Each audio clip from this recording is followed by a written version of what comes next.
Good afternoon, everyone. I'm President Richard Atwater. Welcome to our teleconferencing Ring Central meeting, and thank you for joining us. I'd like to call this meeting to order and begin the roll call, and I'll ask Claudia if she'll call the roll of the board. Gladly. Good afternoon, everybody. Good afternoon, directors. President Atwater. Present. Director Millibar. Here. Director Estremera. Here. Director Palmer. Here. Director Martin. Here. Director Chang. Here. Director Anaptawi. Here. Excellent. We have a quorum and all in attendance. Good. Great. Moving on to agenda item 3, we do have scheduled a closed session, and we're going to do that before we go into open session. Claudia, do we have any requests for the public to comment on the closed session item? So President Atwater, at this time, we have not received any public comment requests on this item. Okay. Well, I'll turn it over to Josh and Claudia to put us in I assume a waiting room for closed session. Yep. So just give me one moment. Thanks, Claudia. Great.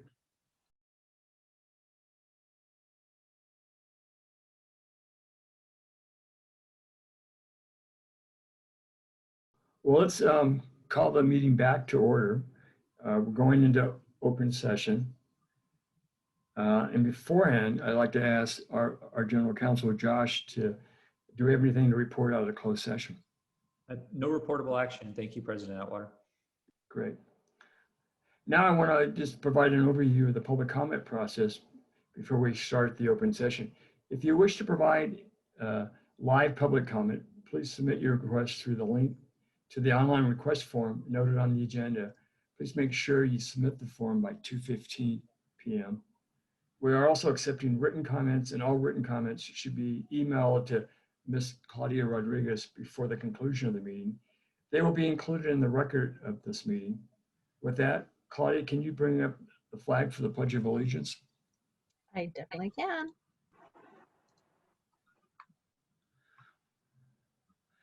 All right. Please follow me.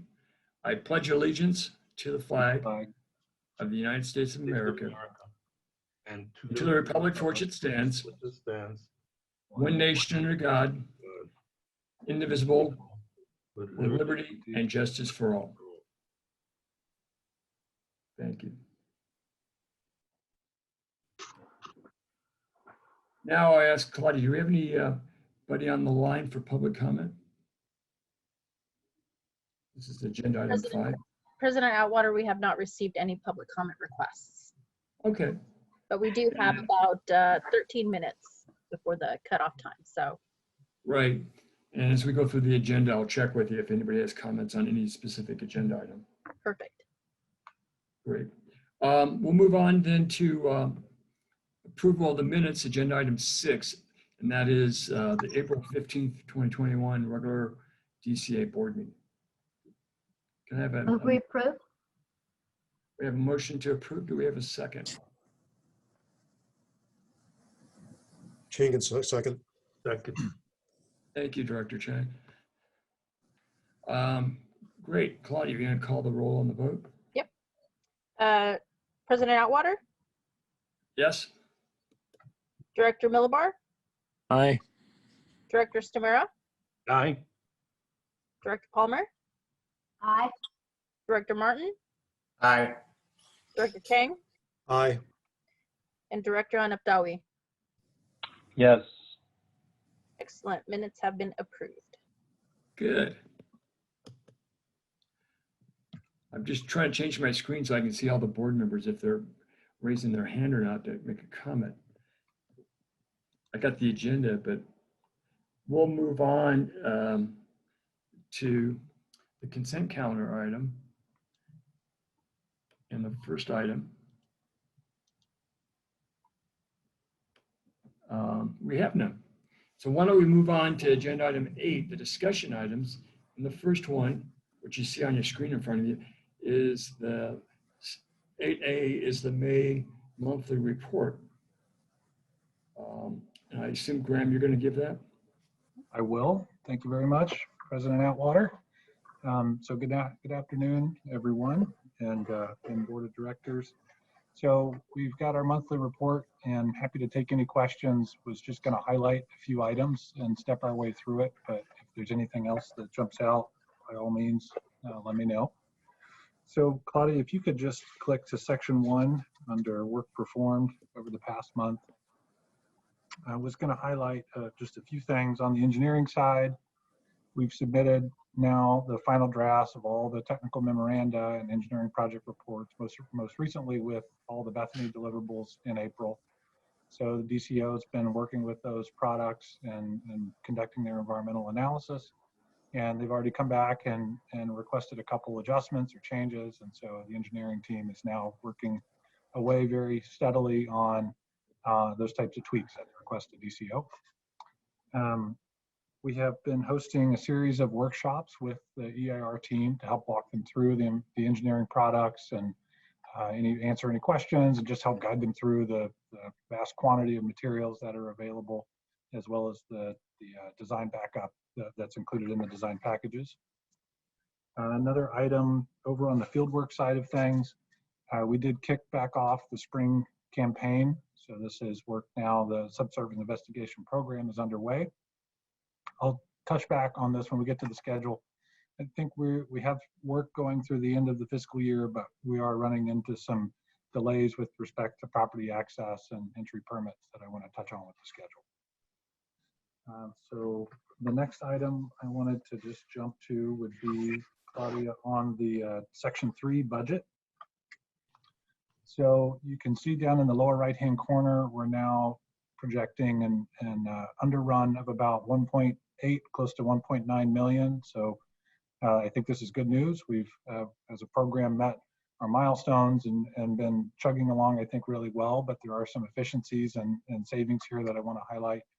One item, too, that we've just started reflecting in the budget, we had a little over 400,000 of reserve tucked away in the executive office task, and this was management reserve, unallocated funding available that we've now started to show as a positive variance because it doesn't look like it's going to be needed for anything this fiscal year. It looks like things are all sufficiently funded and everything's moving along in a pretty predictable way. So we're now showing a complete underrun of about 1.87, and this is based on projections of estimates to complete. So this is, I think, a pretty accurate estimate at this point, but we'll be tracking it as we continue on with the rest of the fiscal year. The next item, Claudia, I wanted to, just to, again, a little bit more on the budget. So can we go to the chart of budget expenditures? I think it's just a few more slides. Yeah, here we go. Just wanted to highlight that, what's interesting when you look at the patterns here, you can see March was pretty much on budget with respect to what was invoiced versus what was planned. And I would expect that we're going to continue to be pretty close to the mark as we continue on with the rest of the fiscal year. There's a lot going on right now, and everybody's hopping pretty well. And so I think we're going to continue to track along a pattern pretty similar to that as we close out the year. But that's all reflected in the budget estimates, the estimates to complete, and the projected overrun that I mentioned. And then just the last item I wanted to touch on within the report, I mentioned it, so this would be the program schedule. In general, things are looking pretty good. I would flag, you can see the one item, the blip there where it looks like we're behind schedule on the temporary entry permits. This is due to a couple issues, but largely a lot of the court-ordered entries are significantly delayed. The courts are very backed up right now, and with COVID issues, and so they've got a pretty big backlog of cases that they're dealing with. And so we're finding that the court of entry process is definitely starting to creep on our schedule, and we're going to, I suspect, continue to see increasing delays on the temporary entry permits associated with the court-ordered entries. So we'll be looking at this further, and I'll be prepared to update the board again in June on this, likely on the same subject. So those are the items that I wanted to highlight within the board report. So I'll pause there. Great. Any questions from the directors? Any public comments on it? President Atwater, sorry to be late on the draw. may I ask a Excellent. question? Go ahead. Okay. Absolutely. Okay, thank you. Graham, appreciate the rundown. I guess I just had one question on the budget, and it's great to hear that we're going to come in a bit over $1.8 million under budget. And you might have covered this in a previous meeting, so I apologize for the duplicative question, possibly. On the field work, it looks like we're under by about a little bit over $487,000, which is comprised of geotech work and then environmental monitoring. Was just kind of wondering, are those work that's deferred or just completely scrapped? In other words, will that the work that was envisioned be picked up in next year or the year after? Yeah, so the plan, Director Chang, is to, we're looking at that now. And so the idea is going to be to finish out the work that we can that was already scoped under FY 2021. And then any that we want to roll over into the next fiscal year's budget, we'll be doing that. So we'll roll it over into the next fiscal year's budget. We've already established the budget that you've seen in the draft FY 21-22 budget based on all the explorations that we've intended to perform. So if we need to shift some of the less likely explorations from FY 21-22 to make room for some of that FY 2021 exploration work, we'll do that. So we'll shift that over. And then as we've been talking about with this underrun, we're intending to bring that back to the board after we close the books with FY 2021 and roll that into the next fiscal year. And so there would be an opportunity then to go back and potentially pick up additional explorations if we're making progress with the TEPs, or equally or maybe more likely, there's a pretty long list of items that the engineering team could be working on that we would then be able to shift over and add more funding to that. Currently, there's more work to do than we've allocated funds in the FY 21-22 budget. So there's a couple of options there, Director Chang, and so we'll just have to see how really it's going to depend on the TEPs and how those play out. Thank you. That was a good question. Do we have any other questions from the board? I don't see any. President Atwater, I have a question. Great. I have Martin? Thank you. Brad, Graham, the court-ordered temporary entry permits, is this basically an eminent domain action that we're pursuing on these? I think, Director Martin, I don't want to say anything incorrectly. So it is a process that we're engaging in, that we're going through for accessing project sites that does use a court process.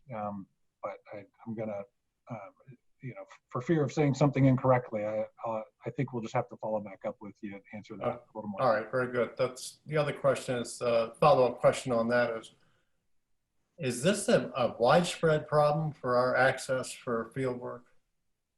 Well, there are a lot of locations that will require court-ordered entry. So it's a pretty broad issue for us within the subsurface investigation program.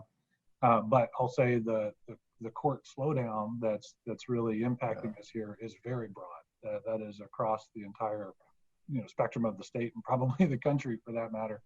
There's just a tremendous amount of backlog. And from what we understand, criminal cases are taking priority over civil matters. And so it's just a really slow moving process at this point. Okay. I apologize for putting you on the spot there. Oh, that's all right. That's all right. All right. Well, we want to move on to 8B and talk about next year's 21-22 budget. Yes, absolutely. And so we have included in the packet, this is really, there is no changes from the previous budget that we provided you in April.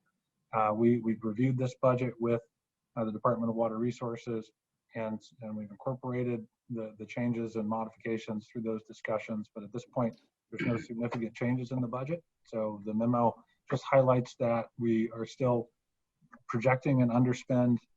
You can see in the memo now it's about 1.5. It's looking more like a little over 1.8, but we'll be keeping an eye on that. And it just lays out the process for how we intend to close the books for FY 2021 and then bring that back to the board and roll it into the next fiscal year. But also to provide any discussion or anything like that on this subject, we wanted to bring it back to the board for this meeting as well. But the numbers haven't changed from the last board meeting that we reviewed. I would expect when we come back in June for the board approval, we will have cleaned everything up. We're going to have a few number tweaks here and there from some ongoing renegotiations with a couple of different pieces within the budget. So all the numbers will be all trued up and matching the renegotiated contracts and so on. But nothing is going to change in a real significant way. They'd be minor tweaks here and there. Yeah, a little fine tuning, Yeah. but we'll look to adopt it in June. Any questions from any of the board members? I don't see any. Any public comments on our proposed budget for next year? We have not received any public comment requests, President Atwater. Okay, well, there's no action for today, so why don't we move on to 8C, which is the SEC update. Hey, everybody. How are you? Good. Good. Glad to hear it. I'm going to touch base a little bit on our SEC meeting. You can see the report in front of you, but it was actually Graham's first SEC meeting as our new executive director. And Carla Namath came by to also say hello, which was great for everyone. We did a few things.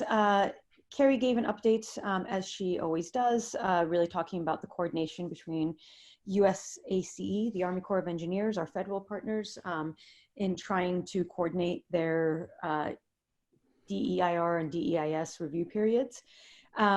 We also spoke about the timeline of stakeholder engagement meetings. As you all know, the brunt of the SEC's work is finished in terms of giving design and engineering considerations over to DWR. And so the SEC is slowing down a little bit as the DCA's work is sort of slowing down as DWR kind of ramps up on their draft EIR. So with that, Janet Barbieri from DW and I did a presentation on what our next year looks like in terms of outreach efforts. So just to let you all know, for DCA, for the most part, what we're looking to do is our meetings are so dense, our SEC meetings, and the material and just sheer volume of output was so dense that we now have an opportunity to go back and really think about how to repackage some of our materials. And that could be sort of creating simpler documents, really focusing on certain facilities, translating, and really spending the next few months and really the rest of the year trying to reach audiences that we've not been able to successfully reach. The SEC members have been really helpful, very spirited on letting us know exactly who they think we've been able to get to, and more importantly, who we've missed. So we're looking forward to working with them on kind of having the time now to be able to present these materials to audiences who have felt that they haven't had a chance to really engage or understand the materials. We also had a great overview from Genevieve Taylor, who runs an organization called Ag Innovations, which was a follow-up of the environmental justice community survey that they did. And I think the entire SEC, and I speak certainly on behalf of the staff, was really interested and surprised by some of the results. I think it's just really great information to share Delta-wide beyond the scope of this project. And then we continue to talk a little bit about the community benefits programs. DWR gave an update on that and on future plans in the next upcoming workshop. And our engineer sort of gave information. Phil Ryan gave a presentation on some updates.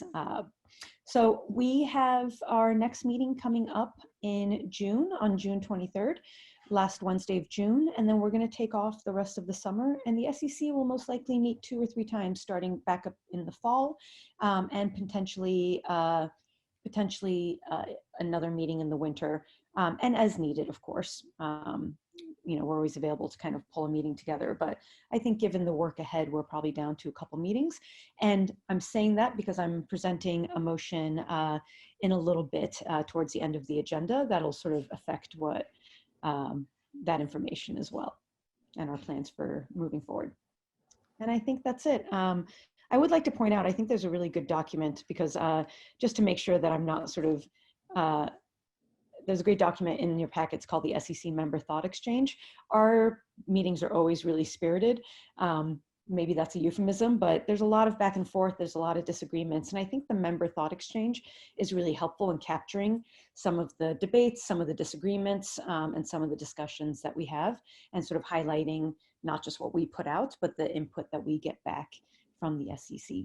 And I think that's it for now until the next item comes up.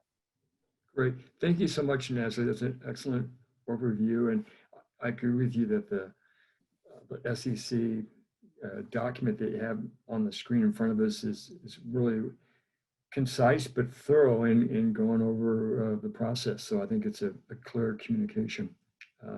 Appreciate that. Of course. Any questions? I see Director Palmer, you want to?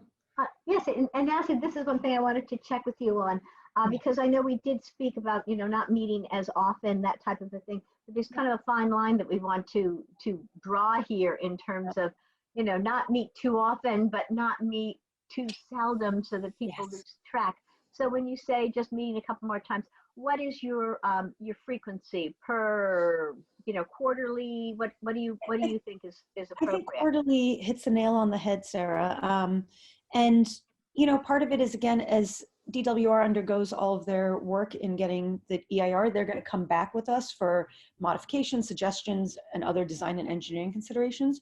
So the feeling is that quarterly, all of those things can sort of pile up to a point where kind of justifies having the SEC meeting and sharing that info, as well as, again, it's always been a great opportunity for Carrie's team and others to provide updates. So quarterly seems about the right cadence.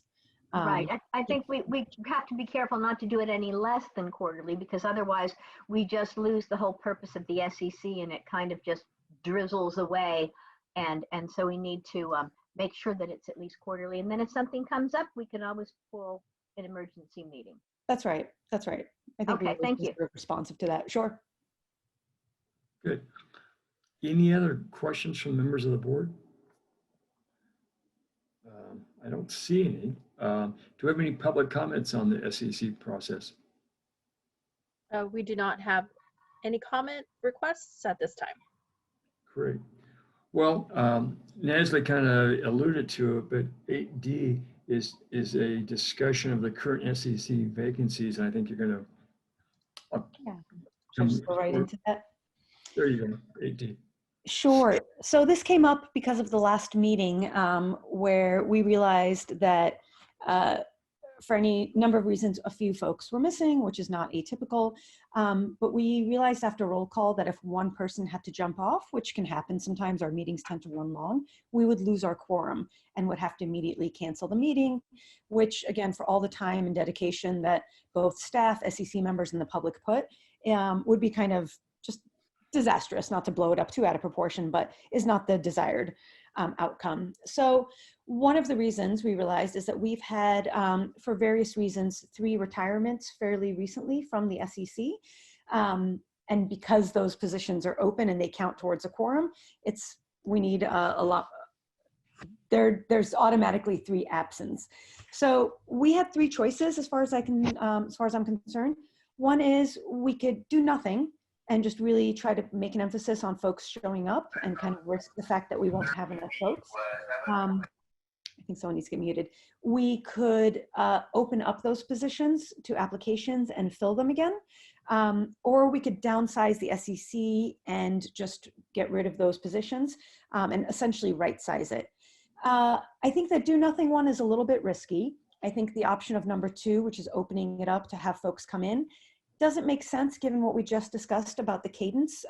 We're down to 1 meeting a quarter. So we'll have June, a meeting in the fall, and a meeting in the winter. And again, the majority of the DCA's work and what we needed SEC stakeholder input on has already been done. The bulk of that work has been submitted to DWR. And so, as I said, while I still think there's value and input needed from the SEC, it's nothing like what we've sort of done for the last 1.5 years. And so opening up the whole application process again doesn't make a ton of sense either, given how little input those 3 members would have. And I'd also say the folks who retired did a fabulous job, and actually 3 people specifically who gave a lot of input, and I think their areas were very well represented in what what DCA sent forth to the DWR. So my suggestion is that we downsize and remove those vacant seats in order to better be able to guarantee a quorum at future meetings. And I don't know if anybody would like to discuss. Sarah, please. Okay, one of the things that I remember discussing this, and one of the things that is possible if further down the road we need more SEC input, it Yep. is still possible to maybe have some ex officio members or have some or extend, resize the SEC as the need comes, say for recreational boating or something like that.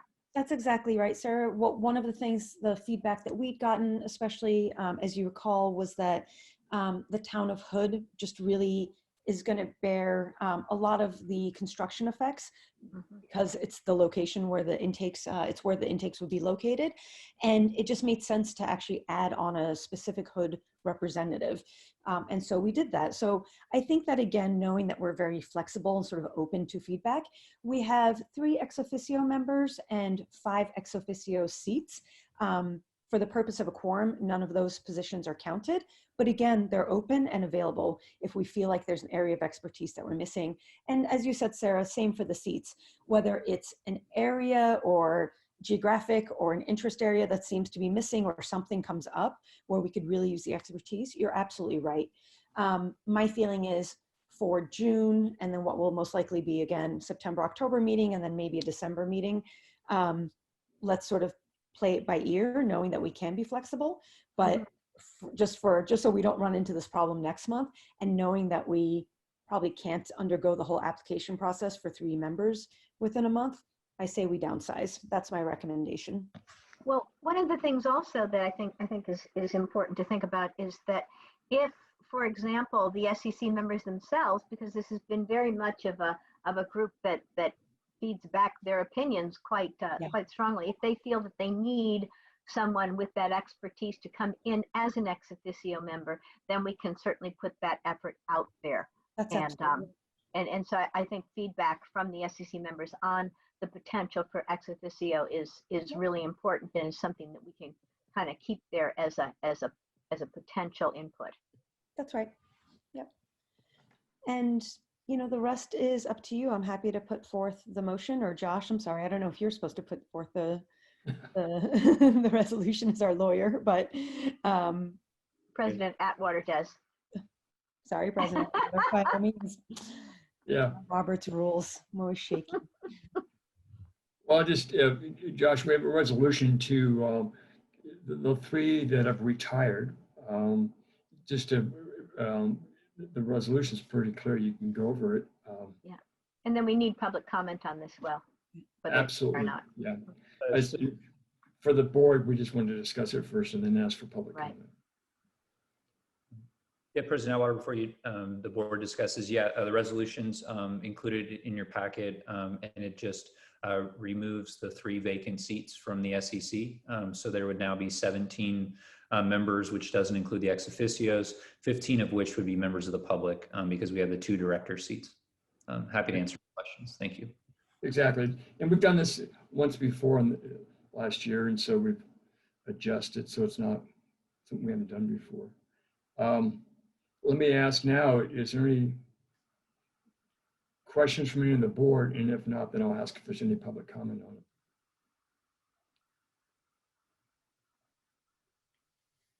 I don't see anybody. I'm having trouble on the screen because you have this on there. I can't see all the, speak up if you'd like to ask a question. Yeah, So I don't have, this is Tony. I don't have any,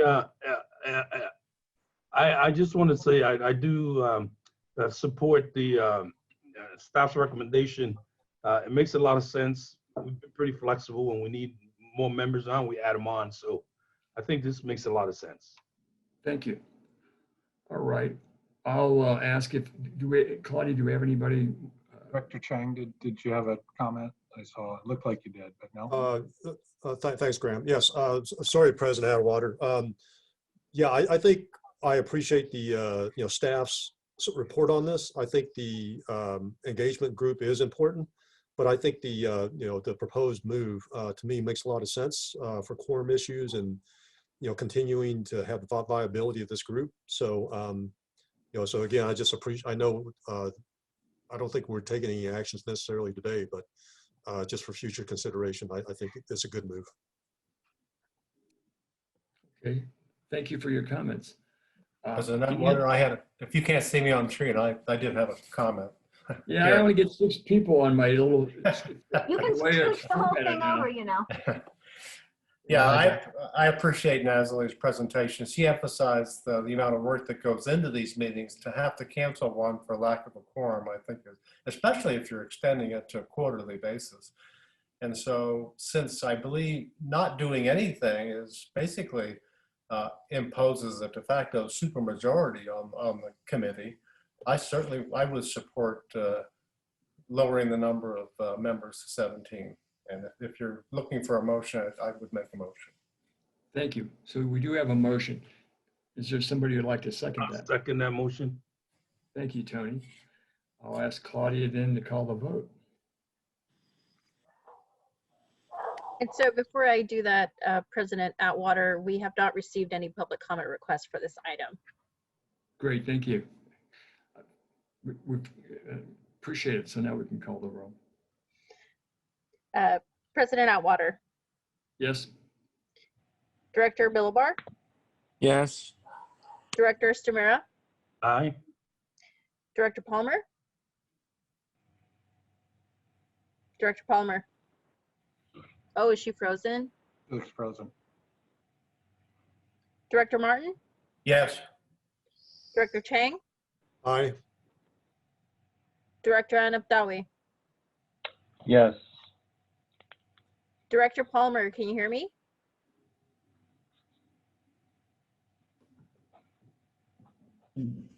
Well, it looks like we have a majority of, We do have a, yeah. I recommend we, the motion would pass 6-0, and we can record Director Palmer as an abstention due to technical issues. Yeah.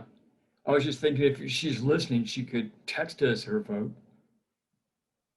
But that's fine. It's not, if she wants to have it recorded. All right, well, let's move on then. We're done with AD. We'll move on to agenda item 9, which is the staff reports. And 9A is the general counsel. Josh, you got a written report in the Thanks, President Atwater. So I have a written report in the packet, but what I wanted to highlight is the some of the both short-term and maybe longer-term changes to the Brown Act that we're staff will continue to monitor.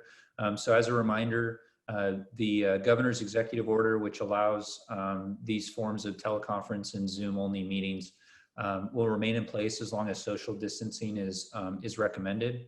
And the governor, of course, has announced a targeted reopening of the state of June 15th. At this point, it remains unclear how that date will affect the executive order and whether we will need to go back to the existing rules for teleconference meetings after June 15th. We're watching that issue very closely, and more information will be provided as soon as it's available. On the more longer term, as discussed last month, there are a number of bills pending in the legislature that would make permanent changes to the Brown Act to relax some of the rules related to teleconference meetings. Applicable to the DCA, AB 361 was passed out of the Assembly. This bill would allow these types of teleconference meetings without a physical location moving forward, but only in the instance of a state or local emergency. So it wouldn't be the sort of default flexibility we have now, but would account for a future type of emergency and wouldn't necessarily require governor's executive order. Again, as we all know, things can move quickly in the legislature, and so we will continue to monitor and let the board know as those bills move forward. I'm happy to answer any questions. Thank you. Great. Any questions of Josh? I have a quick question. Do you have any idea when we'll go back to having pre-COVID board meetings where everybody attends? Yeah, so I think unfortunately that still is to be determined. If the governor's June 15th reopening includes relaxing all social distancing and the executive order goes away, that could be as soon as our next, as soon as our June meeting. Of course, if we do go to those rules, it doesn't mean that We can't have remote participation by directors. As I understand, some folks may not be comfortable traveling at this point.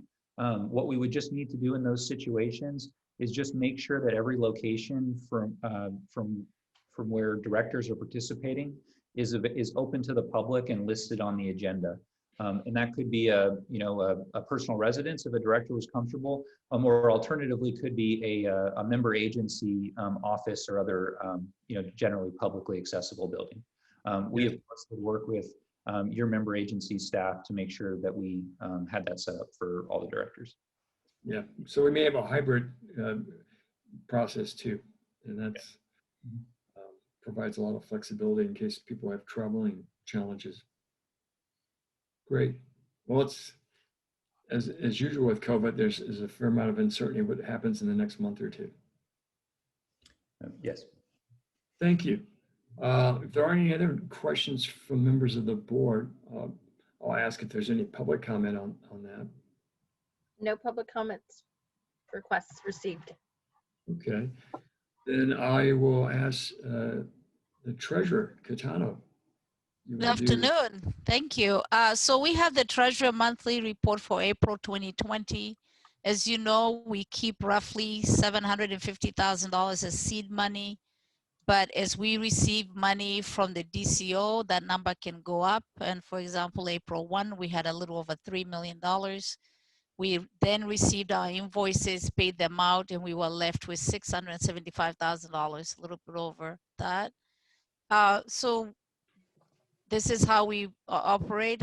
One of these days, hopefully we'll ask DCA maybe to advance dollars, so we're not always using some of the seed money we have. As you can see, I don't remember actually the last time we were close to the 750, because some small rental fees, we can't disallow those automatically, so we pay them as they come.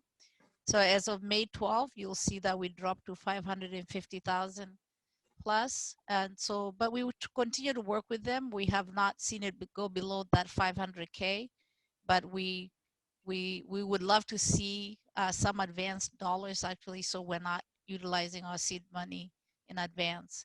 Outside of that, we have attached all the schedules so for your review.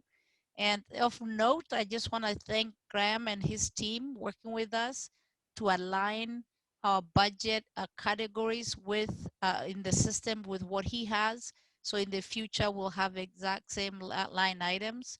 We will, however, continue to see maybe a discrepancy in timing, because we only report actuals once we pay the bill, and he reports them as soon as he clears his system.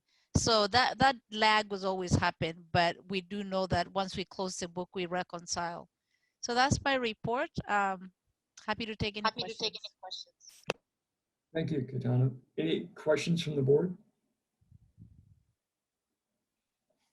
I don't hear any, so thank you so much. And now I'd like to ask, we'll go to Carrie Bucknam in your report. Thank you. Thank you, President Atwater and members of the board. My report is in the package, but I just wanted to mention a few things. We are continuing to work on CEQA and NEPA compliance. It's a pretty big focus of what we're working on right now, and it's progressing without a lot to report this month. But I did want to talk a little bit about the community benefit framework meetings that we're having. So we've been working to try to develop a framework for a community benefits program that would be implemented as part of the Delta Conveyance project to protect and enhance the cultural, recreational, natural resource, and agricultural values of the Delta. We started in February and March with interviews, and then in April and May, we've been having a series of public meetings to gain more information. And this week, we also held a tribally focused meeting. So I did want to mention that our third meeting and final meeting of this series is next Tuesday in the evening from 6 to 8. And we're hoping we get a lot of participation. Participation has been good at the meeting so far, and we can continue to get feedback. At this meeting, Graham is coming to help talk about implementation commitments that could be made as part of the project, and we're looking forward to that discussion.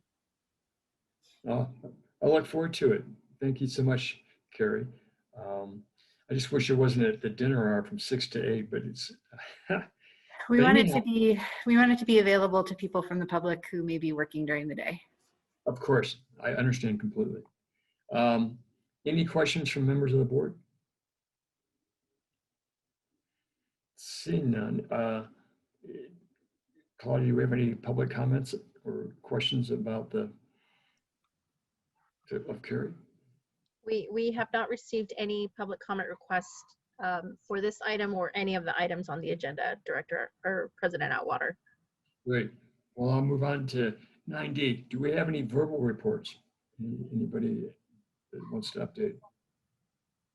Seeing none, go to agenda item 10, future agenda items. Any requests for a future agenda item?